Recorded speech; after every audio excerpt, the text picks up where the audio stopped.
2, 3. Let's go.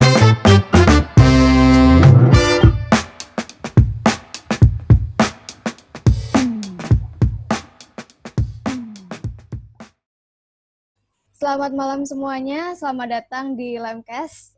Apa kabar bagi kamu yang jauh di sana? Hari ini kita ada berempat, ada saya Adrin sebagai host, ada Wawa dan ada Satya. Selain itu di sini kita juga ada narasumber khusus kita untuk tema kali ini.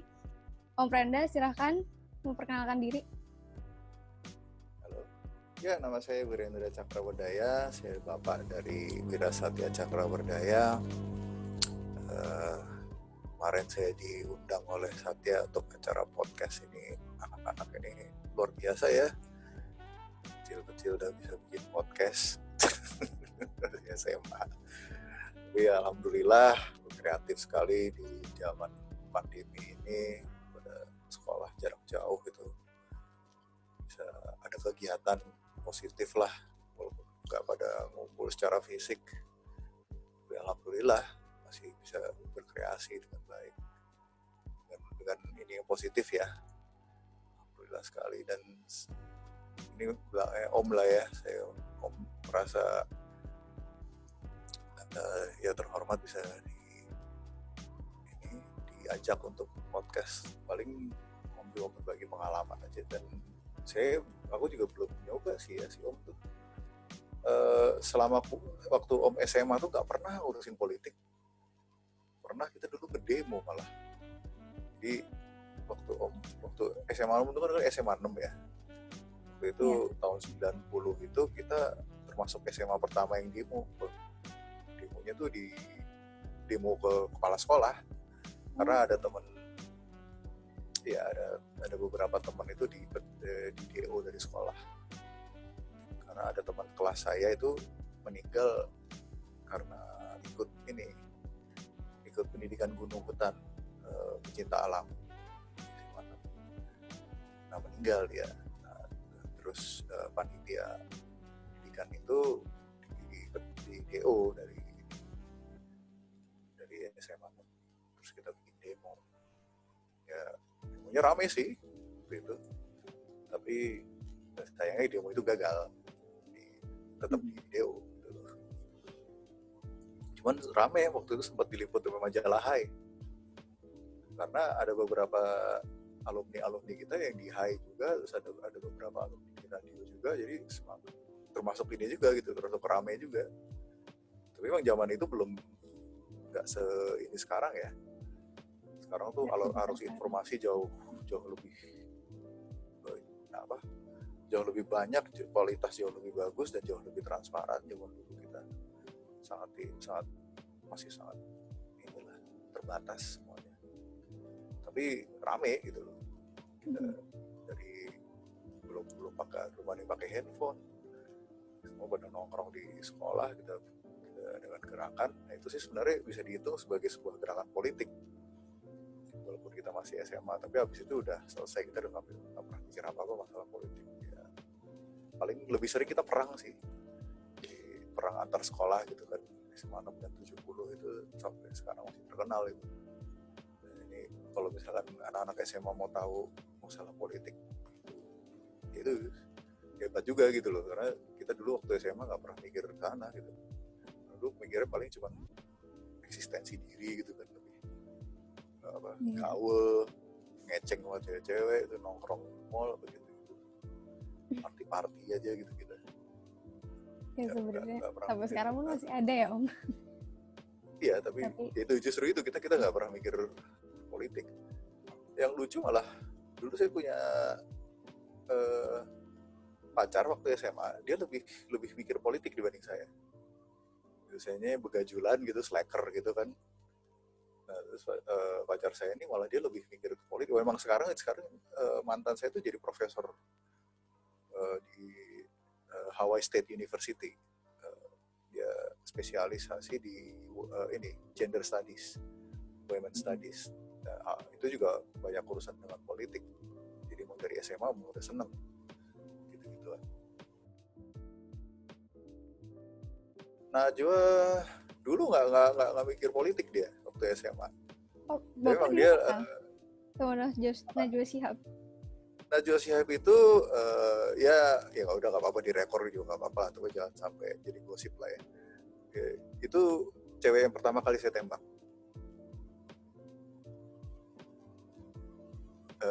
Ya alhamdulillah gagal sih. Kalau nggak jadi Satya.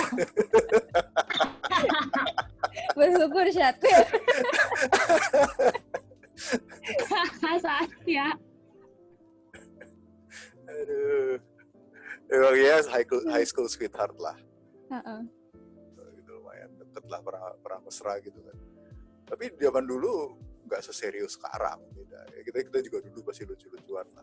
Malah mantan saya yang satu lagi dulu tuh yang gitu, yang sekarang profesor itu yang lebih serius. Dari SMA dan situ. Dan sendiri dia masuk kuliahnya juga hukum kan, dia lebih banyak ini bicara hukum. Saya masuk teknik jadi lebih banyak. Waktu SMA saya malah banyak otak-atik mobil gitu. Lebih begajulan lah gitu bisa pikir ya. Jadi nggak pernah kepikiran juga gitu untuk aktif di politik sekarang ini.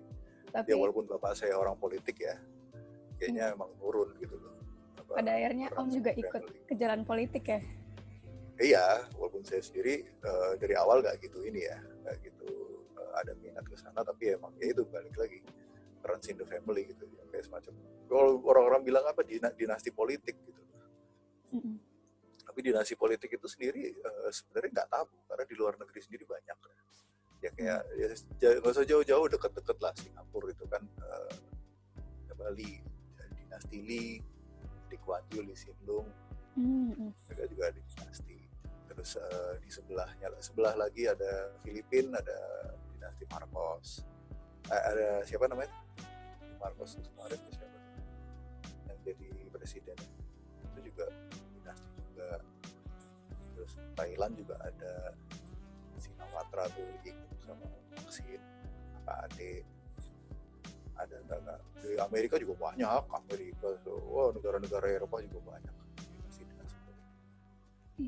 Saya pikir nggak tabu lah, karena biasanya mereka juga punya keluarga politik yang runs in the family. Ya sekarang boleh punya dinasti bisnis, kenapa nggak boleh punya dinasti politik? Jadi tetap ya turun temurun tuh ada. Iya, temurun tuh ada gitu loh. Tapi yang penting ya dia as a profesional ya, kayak misalkan bisnis juga punya dinasti ya, as a profesional nggak ada masalah gitu, asal nggak merugikan. Dinasti politik juga gitu, kalau misalkan dia ini as a profesional ya, kalau tidak merugikan ya sah-sah saja. Jadi bagus lah gitu, walaupun saya sendiri nggak gitu menyarankan ya saat dia jadi politikus ya. Tapi kalau misalnya dia mau ya silahkan aja, sah-sah aja kalau dia mau. Karena belajar politik dari basicnya adalah filsafat. Kita mulai dari mbahnya filsafat sendiri ya, Socrates, Plato, sampai Aristoteles, itu filsuf Yunani, itu sebagai basicnya ya, basic republik, basic demokrasi, basic itu semua itu ada di Yunani. Semua dari filsafat. Ya. Dan sampai sekarang masih dipraktekkan. Tapi sampai sekarang sebenarnya politik itu nggak diem dan dinamis. Cuman yang saya bingung, kenapa politik itu juga nggak kayaknya banyak jalan di tempat juga. Sulit, nggak gini ya. Kalau saya lebih senangnya di teknik dan teknologi itu dinamikanya jalannya lebih seru. Tahun depan kita nggak tahu handphone apa yang paling bagus, yang fitur apa yang paling keluar dari handphone. Karena selalu ada yang berubah ya, terus berubah. Ya. Ada yang sangat cepat. Iya. Kita melihat kemajuan teknologi itu jauh lebih menarik gitu, karena dinamikanya sangat cepat. Beda kalau politik ini kebanyakan ujung-ujungnya balik lagi gitu, balik lagi ke Socrates, balik lagi ke Plato. Akibatnya ya kelihatan nggak maju-maju. Tapi kalau ada iya karena sibuk ngurus itu lagi gitu loh. Debat diskusinya balik lagi ke sana, nggak maju-maju. Jadi kalau mau jadi seorang politikus ya bosan banget gitu ya. itu lagi nggak kelar gitu, jadi nggak maju gitu. Kalau saya lihat sih bahas yang sama lagi. Bahas yang sama lagi. Karena dasar yang dari demokrasi dulu. Sendiri, konsep demokrasi itu kan dari zaman Sokrates yang pertama kali konsep itu. Sampai sekarang masih kayak gitu, nggak nambah gitu lah, nggak maju gitu. Padahal sekarang teknologi udah semakin maju seperti itu, transparansinya semakin tinggi. Kita lihat sekarang ada blockchain yang sama sekali sangat transparan. Kayak gitu artinya udah nggak perlu politik, karena semuanya udah kelihatan semuanya. Jadi prinsip demokrasi sendiri saya bilang udah ketinggalan. Udah harus bisa melangkah jauh lebih cepat dan jauh lebih transparan dan sebagainya. Tapi sebenarnya memungkinkan nggak sih Om kalau misalnya dibentuk filsafat baru gitu di zaman modern kayak gini? Sebenarnya banyak ahli filsafat baru banyak. Yang masih hidup juga banyak gitu. Saya lagi mempelajari namanya Badiou. Badiou ini filsafat Perancis, masih hidup sampai sekarang, udah tua sih, tapi dia luar biasa gitu loh beliau ini.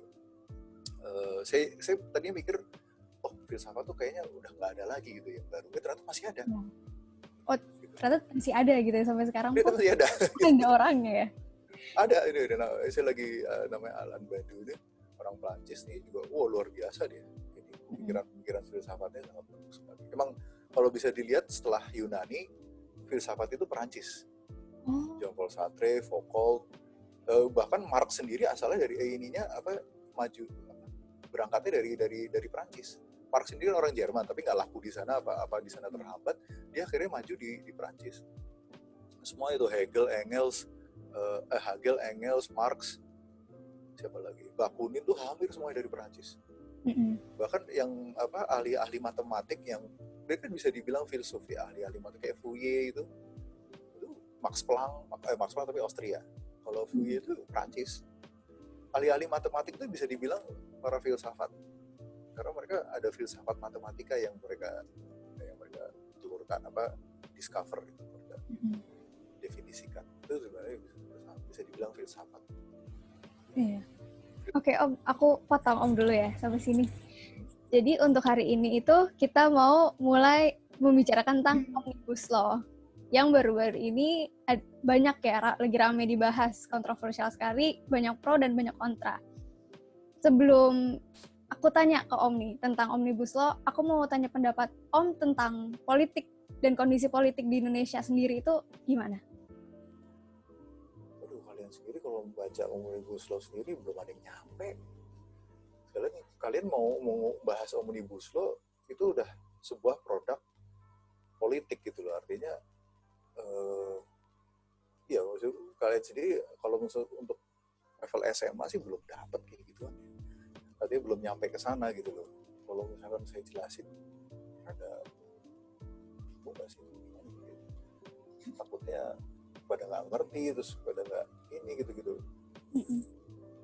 Jadi ya, kita saya jelasin gimana gitu loh. Mulainya dari mana saya jelasinnya? Karena itu udah secara singkat aja kalau mau. Udah ujung sekali gitu loh. Kita bahas kalau soal substansi sampai praktek prosedural kita mungkin nggak terlalu banyak ya Om. Yang dibahas panjang sekali. Untuk membahas dari sisi politik ya. Kalau dari sisi hukum saya nggak ngerti, saya bukan orang hukum.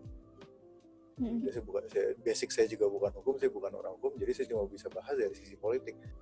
Omnibus Law sendiri ada sampai 1.000 halaman gitu loh. Mau satu-satu dibahas udah mampus juga kita. Karena masing-masing juga ada cerita politiknya di situ. Mulai dari misalkan paling gampang masalah, saya nggak ngerti masalah buruh karena terlalu ribet buat saya.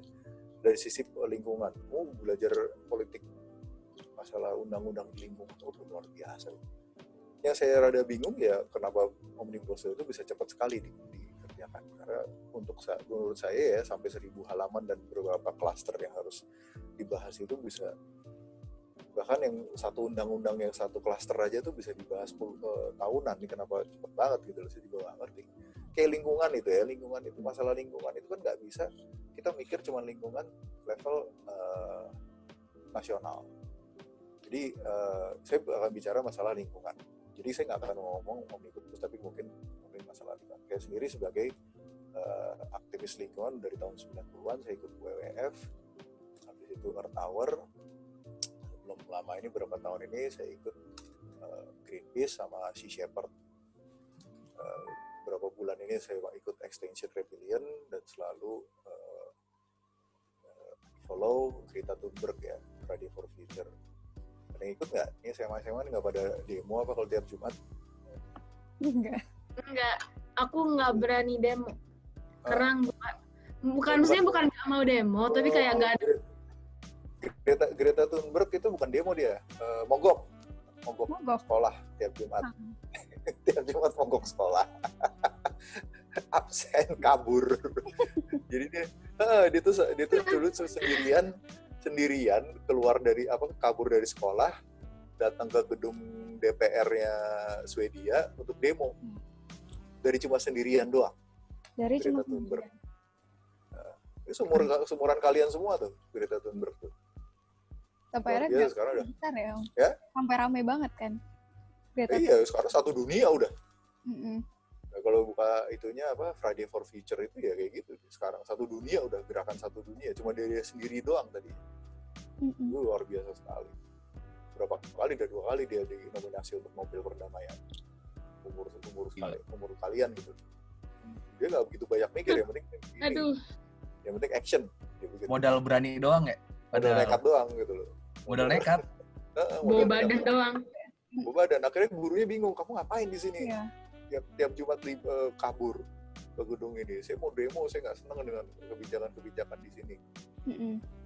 Kebijakan pemerintah Swedia untuk lingkungan.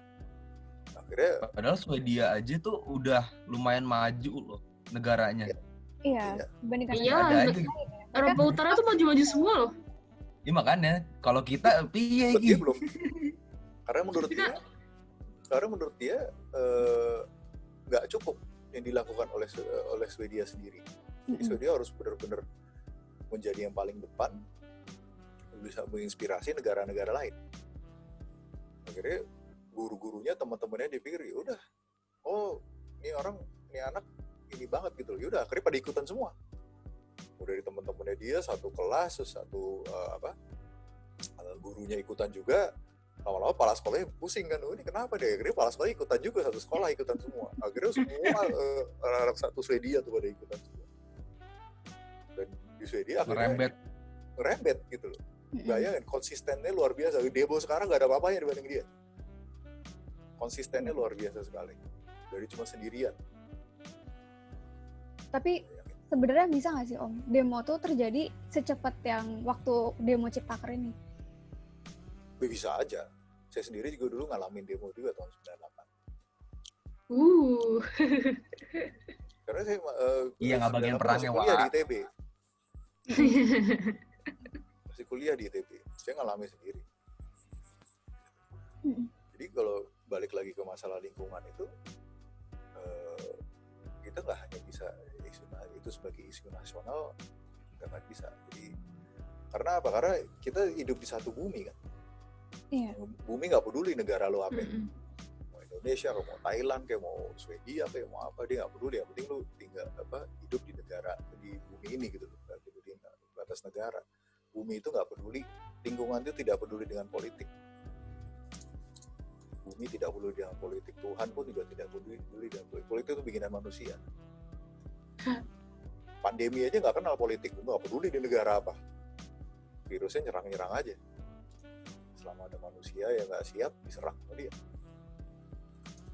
Karena memang politik itu kan bikinan manusia. Batas negara itu kan bikinan manusia. Iya. Kalau misalnya Tadi Om bilang kalau ngebahas UU Omnibus Law ini kan panjang banget kan, kita mungkin sampai besok juga nggak tidur. Ya udah, secara singkatnya, ada nggak satu pasal atau ayat yang Om tentang, atau misalnya kayak Om protes dan harus diperbaiki? Nomor satu ya Mas, balik lagi, saya cuma ngerti masalah lingkungan, karena saya sendiri juga aktivis lingkungan kan. Nah, nomor satu adalah ada satu pasal, saya lupa nama pasal berapa.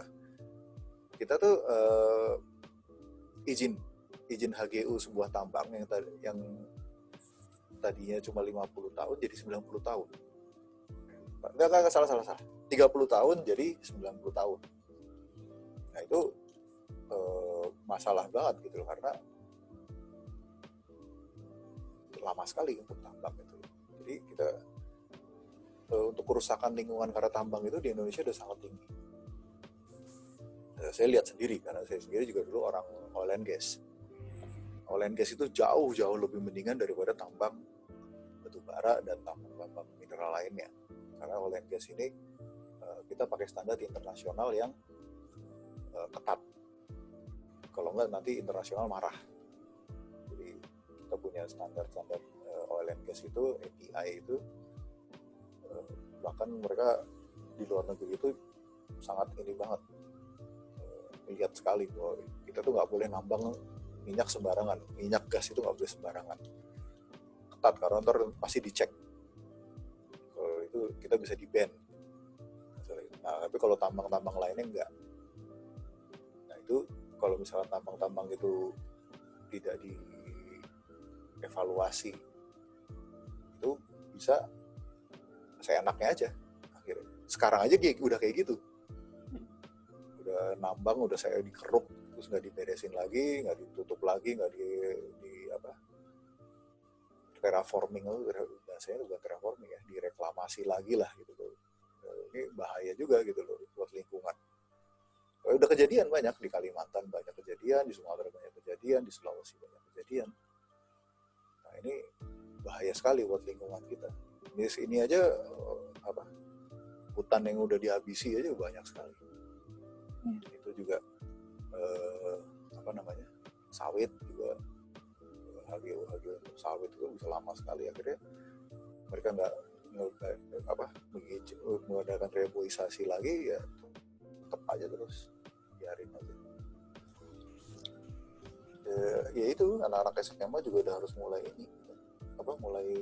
peduli dengan lingkungan, karena kalian sendiri yang ngerasain nanti lingkungan ini nggak hanya masalah sekarang ya, jadi nggak 10 tahun lagi, 20 tahun lagi. Jadi mulai dari semuanya, udara, tanah, air, lautan. Kalau misalkan udara makin panas, oksigen makin menipis, air bersih makin berkurang, tanah makin rusak, jadinya pangan berkurang, kualitas pangan juga makin jelek.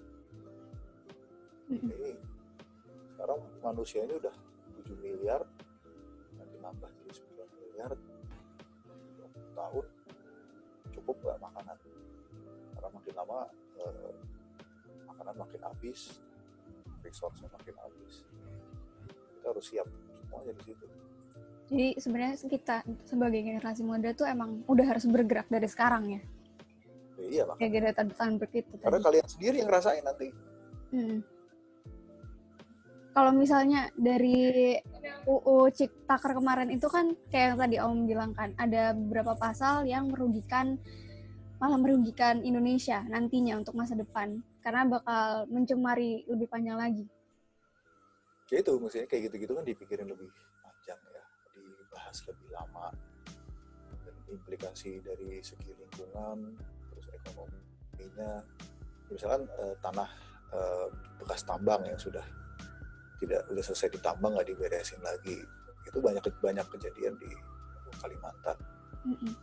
Saya pernah lihat sendiri sungai danau, batu licin, bahkan ada beberapa teman saya malah lebih sering lagi lebih banyak ngelihat tempat yang sama sekali nggak pernah di reboisasi lah, dijauhkan kembali. Akhirnya tanah itu jadi rusak, barren bahasa Inggrisnya, jadi nggak bisa diapa-apain.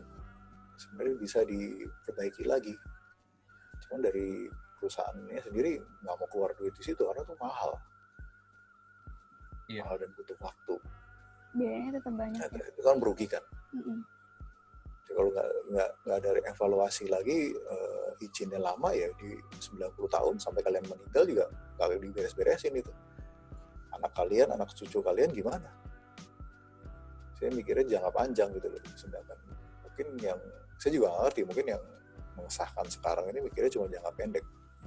Saya sudah beberapa kali ngomong dengan mereka bahwa hanya dari sisi untung jangka panjangnya ya hanya dari sisi jangka pendek aja gitu, nggak mikir jangka panjang. Belum lagi reaksi dari luar negeri. Ya, reaksi politik dari luar negeri kan mereka juga, loh, kayak misalkan Swedia aja, kita udah capek-capek kalian yang rusak bumi, emang bumi punya lu doang. Gitu. Coba saya pernah waktu itu ke Singapura, lagi asap di Sumatera.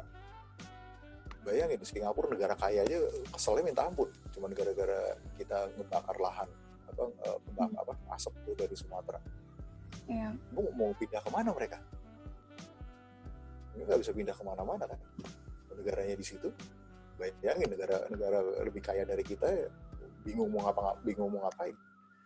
Jadi di sana dulu udah banyak pakai masker orang.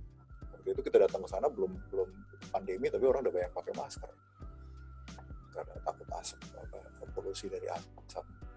Itu Singapura yang jauh, gimana kasihan saudara-saudara kita yang di Pekanbaru, Palembang, bahkan kota-kota yang lebih dekat dengan kebakaran itu terjadi juga di Kalimantan.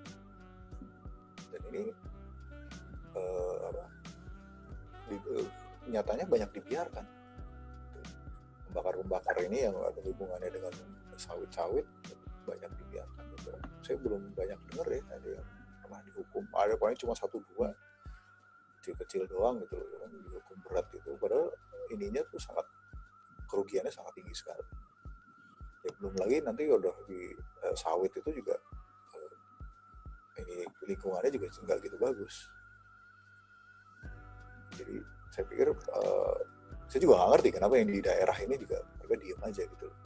Maksudnya di daerah-daerah yang banyak dirugikan itu kan juga mestinya mereka bisa bersuara gitu. Misalkan saya jadi gubernur di daerah-daerah bupatinya, ini nanti makin rusak di sini. Dan mereka sendiri juga mungkin udah nggak peduli juga kali, sih nggak ngerti juga. Masih belum kelihatan nih kapan warga masyarakat Indonesia, pemerintahnya terutama, bakal peduli. Ya dari kalian ini mulailah. Ya Om sendiri kalau cuma sendirian juga nggak. Di Golkar sendiri, Om sendiri yang salah satu-satunya aktivis lingkungan. Ya, saya belum nemu lagi. Berarti kita emang udah harus bergerak dari sekarang. Nggak tahu di partai kita harus ingat-ingat ini. Karena itu saya datang ke ngomong ke Greenpeace, ditanya saya dari Golkar. Kali ini ada orang partai politik datang ke mereka. Jadi baru kali ini ada orang partai politik yang dukung mereka gitu loh. Selama ini nggak pernah ada. Dia juga bingung. WWF ya lagian yang bikin undang-undangnya naiknya mobil terus, mobil mahal, rumahnya mahal. Nggak ada yang ngerasa ya? Mobil itu nggak gitu besar ininya. Ya, tapi nggak ngerasa maksudnya. Nggak peduli juga. Gitu besar. Yang paling besar itu adalah ya building yang isu paling itu tuh masih jauh banget lah, itu udah level Negara Eropa lah main ke sana. Tapi kalau kita urusan tambang, urusan babat hutan aja masih jauh ini banget. Jadi yang paling penting itu dulu gitu. Kita tuh punya resource yang besar sekali, ada hutan tropis kita, dan itu yang lagi dihancurin. Nah itu yang mesti harus benar-benar karena nggak bisa nunggu untuk membalikin lagi, butuh waktu ratusan tahun untuk mengembalikan keadaan itu ya. Hutan tropis kayak seperti itu tuh, apalagi biodiversity yang hancur itu bisa ribuan tahun. Ekosistemnya hancur. Ya. Padahal Indonesia salah satu yang kaya akan flora dan fauna ya. Iya, biodiversity-nya. Kita tuh termasuk sebenarnya ini juga yang dilestarikan masalah hutan tropis selain Brazil ya. Kita lebih ini lagi karena biodiversity-nya, karena termasuk yang paling tinggi karena emang kita banyak banget kan.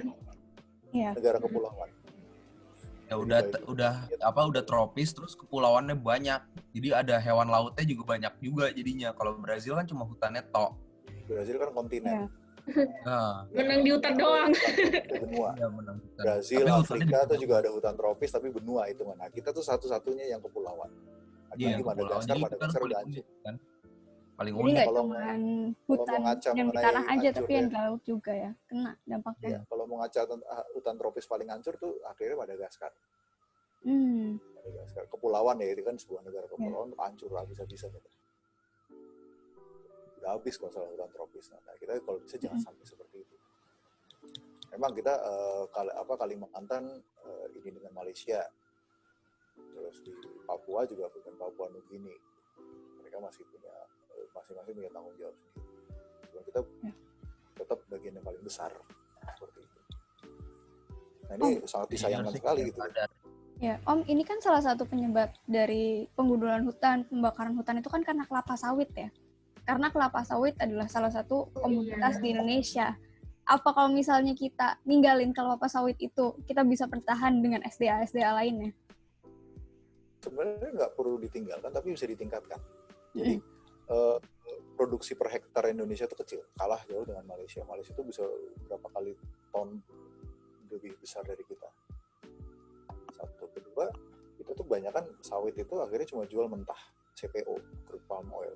Akhirnya nilai-nilai penambahan ekonominya juga nggak begitu tinggi. Mestinya kita bisa dengan, kita udah punya bahan bakunya yang bahan dasarnya, kita udah harus bisa bikin sampai bahan paling akhirnya lah, paling canggihnya itu, paling itu hilirnya.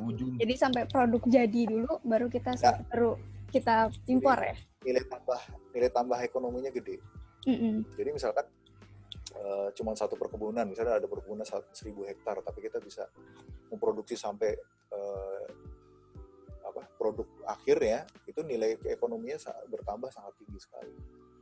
Jadi sebenarnya nggak usah luas-luas amat, yang penting efisien sampai ujung gitu kan. Tapi kelapa sawit kan emang salah satu produk yang emang banyak digunakan ya di kehidupan sehari-hari, mau dimanapun kita berada, itu kan sering ya digunakan karena crude palm oil ini. Sementara mereka kalau nggak salah belum ditemukan substitusinya ya untuk kelapa sawit ini.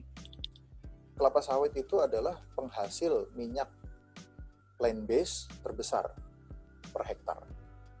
Jadi ada minyak itu kan bisa macam-macam, ada olive oil aja minyak. Iya. Minyak olive oil, terus minyak jarak, minyak gambir, macam-macam. Dan kelapa sawit itu adalah paling tinggi per hektar. Produksi minyak itu paling besar, dan di luar negeri sendiri juga mereka lihat bahwa sawit itu adalah produk paling murah gitu lah, per kilo per liternya itu, karena emang produksi dia per hektar tinggi. Nah sekarang untuk naikin skala ekonomi, daripada nambah 1.000 hektar lagi, lebih baik kita ditingkatin produksi per hektarnya. Kedua ya sampai ke produk hilir yang lebih sophisticated gitu. Kita nggak mau mikir sana, kita senangnya kan mikir yang enteng-enteng aja gitu, mau belajar gitu. Jadi nggak nambah teknologi yang canggihnya. Jadi kita banyak jual mentah ke mana gitu-gitu, baru kita balikin oleochemical dibalikin lagi. Sebenarnya yang hebat itu Malaysia udah levelnya udah lumayan tinggi mereka. Walaupun mereka jual yang CPO juga, tapi mereka banyak juga udah ngolah sampai ke produk-produk yang jadi yang lebih bagus. Oleochemicalnya udah kita kan sebenarnya kan yang itu bikin sawit, terus bikin pabrik tuh jarang, dimana cuma bikin kebun sama dagang. Jadi sebenarnya daripada ekstensifikasi, penambahan ya ngancur-ngancurin hutan, nambah kebun, ya kalau mau intensifikasi, jadi kebun yang ada itu dinaikkan dinaikkan produksinya, terus sama teknologi untuk mengolahnya kita harus naikkan. Itu tugas orang-orang pintar sebenarnya. Orang pintar dan yang mau kan. Ya iya, maksudnya yang mau, masa nggak mau sih? Iya. Dapat yang lebih. Ya kan biasa gitu juga ada. Biasanya orang pintar tapi ogah. Males. Iya males. Ngapain gue ngurusin gituan? Ujung-ujungnya kan gitu. Gue berharap dari lulusan lab school lah. Pinter-pinter kalian kan? Ya. Kita aminin dulu sekarang, insya Allah. Aminin. Ketawain, Wak. Ya, itu baru satu masalah kan di Omnibus Law itu. Panjang lagi masalah. Dari masalah lingkungan bisa ngerambat masalah tambang, sawit, yang lain-lain. ekonomi juga kena. Salah satunya termasuk yang Ya, itu makanya. kan ya Pak, Om, ada pasal yang menghapuskan bagian kalau misalnya merusak alam tuh dari yang harusnya ditindak langsung, jadi meskipun tanpa bukti, tapi sekarang bagian kalimat tanpa buktinya itu dihapus. Iya makanya banyak sekali gitu loh yang masalah itu. Belum masalah AMDAL, dihapusnya AMDAL itu juga masalah juga. Jadi banyak mestinya kayak gitu-gitu, itu aja mestinya masalah lingkungan aja mestinya dibahasnya banyak gitu loh. Ini bermacam-macam klaster gitu loh, masalah lingkungan, masalah buruh, masalah pendidikan, masalah birokrasi, masalah macam-macam. Jadi saya pikir bisa kebahas semua gitu loh. Itu nggak ngerti juga. Mau bahas lingkungan, isu lingkungan apa buruh aja udah panjang sekali bahasan. Nah itu saya balik lagi, ternyata memang yang ngerti masalah lingkungan sendiri nggak banyak. Di orang-orang politik ini yang ngerti masalah lingkungan nggak banyak. Beda dengan Eropa tuh banyak. Jepang itu juga mereka udah mulai bahas masalah. Udah masuk bahasan politik itu, isu lingkungan. Jadi seharusnya mereka cari tahu dulu ya, lebih banyak dulu, baru dibuat aturan-aturannya. Ya iya makanya gitu. Tapi kan kita kan juga politikus kita banyak nggak ngerti isu lingkungan gitu. Jadi kan kalau saya sendiri kan pertama dari SMA saya juga udah mulai, waktu kuliah juga udah masuk WWF, dan kebetulan kawin dengan orang biologi, jadi secara teknis, secara keilmuan gitu, pengetahuan lebih ngerti gitu. Iya. Tapi kalau mau gampang di internet tuh banyak sekarang. Ilmunya udah banyak banget. Ikut aja tuh Facebooknya Greenpeace atau gimana. Greenpeace Indonesia pun udah ada. Iya. Bahkan mereka juga ada yang udah spesifik gitu loh. Ya kayak Greta Thunberg itu cuma demo tiap Jumat aja dia. Spesifik banget kan. Gerakannya spesifik. Kalau saya baru ikutan itu berapa tahun? Lama juga ya, 10 tahun dah. Ikutan ini Sea Shepherd. Shepherd itu aktivis lingkungan untuk menjaga paus-paus, hiu, lumba-lumba, yang mereka nggak ini overfishing gitu, nggak diambil, karena mereka juga udah mulai punah. Itu spesifik banget itu, cuma di laut aja, untuk menjaga itu. Oke Om, ini kita waktunya udah mau habis, boleh kasih closing statement dulu sebelum kita tutup? Closing statement? Ya, pesan untuk nanti generasi muda. Sidang. Untuk anak-anak SMA, SMP, kuliah sekarang ini. Ya untuk anak-anak SMA itu balik lagi. Kalau mau belajar politik dari awal tuh lebih baik belajar ideologi dulu. Karena gimana pun juga politik itu adalah sebagai alat perjuangan dari ideologi. Jadi kalau idealnya seperti itu ya. Walaupun dalam prakteknya adalah politik sebagai alat perjuangan ekonomi ya. Tapi idealismenya adalah alat perjuangan dari sebuah ideologi. Nah, ideologinya apa ya itu yang harus dipelajari terus. Nah, sekarang kita sebagai orang Indonesia, ideologi kita adalah Pancasila. Pancasila sendiri kan adalah produk dan hasil dari buah pikiran pendiri-pendiri bangsa, Pak Karno, Bung Hatta, Syahrir, Agus Salim. Mereka yang menggodok sendiri Pancasila itu sebagai sebuah ideologi bernegara. Itu juga harus dipelajari gitu loh oleh anak-anak SMA. Jadi itu sebenarnya ideologi kita apa sih yang harus kita perjuangkan sebagai seorang warga negara. Nah, itu yang harus dilihat dari situ lagi, ideologi tersebut. Jadi pelajarilah itu lebih banyak gitu. Menarik sih, kalau saya sendiri baru belajar filosofi itu adalah ya baru kuliah, tapi SMA belum nggak kepikiran. Kalian ini kan udah pinter-pinter ini, dan sekarang dulu kan harus nyari bukunya, sekarang di Wikipedia juga udah kelihatan, Wikipedia, Wikiquotes gitu-gitu, belajar basic-basic dulu. Itu yang jadi dasar sebuah. Nah, satu lagi yang penting adalah teknologi, science.